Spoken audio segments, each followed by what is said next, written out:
Sigue habiendo mucho trabajo por hacer y, francamente, nuestro país no está para ocurrencias, si me permiten la expresión, porque eso es lo que escuché la semana pasada del candidato de la derecha, una ocurrencia. A ver, el mandato constitucional de un gobierno en un país, nada más y nada menos, de 48 millones de habitantes, no puede dividirse en dos como si fuera una tarta.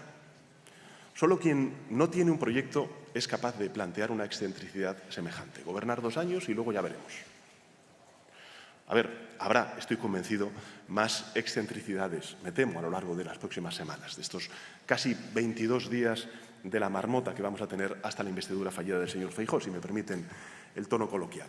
Y todos tendrán una constante, todas esas excentricidades, la obstinación y la ambición de una sola persona, más preocupada por mantener su puesto en un partido que por hacer algo útil para la vida de los ciudadanos y de las ciudadanas.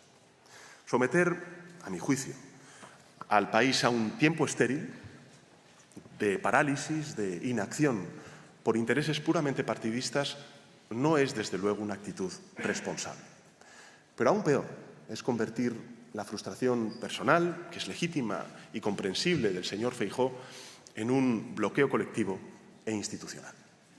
El mundo, como saben, está cambiando a un ritmo acelerado. España tiene que seguir cambiando con él. Debemos modernizarnos, debemos adaptarnos, debemos seguir mejorando. No es momento, por tanto, de inventar relatos, sino de seguir construyendo realidades. Y para hacerlo, creo que es necesario contar con aquello de lo que carece la derecha, y es un proyecto de país. Porque nosotros sí tenemos un proyecto para España. Un proyecto claro, concreto, ambicioso, que venimos diseñando y explicando abiertamente desde el inicio de la pasada legislatura con documentos públicos construidos de la mano de expertos, de la sociedad civil, accesibles al conjunto de la ciudadanía.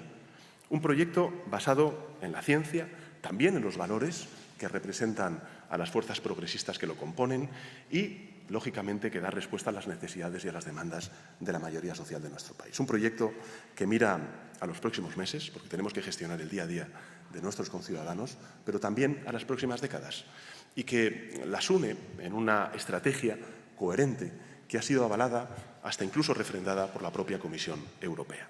Un proyecto basado en el progreso y en la convivencia, como he dicho antes, que cuenta con el respaldo de la mayoría social de nuestro país en las políticas, como pueda ser la revalorización de las pensiones, el salario mínimo interprofesional, el refuerzo del estado del bienestar.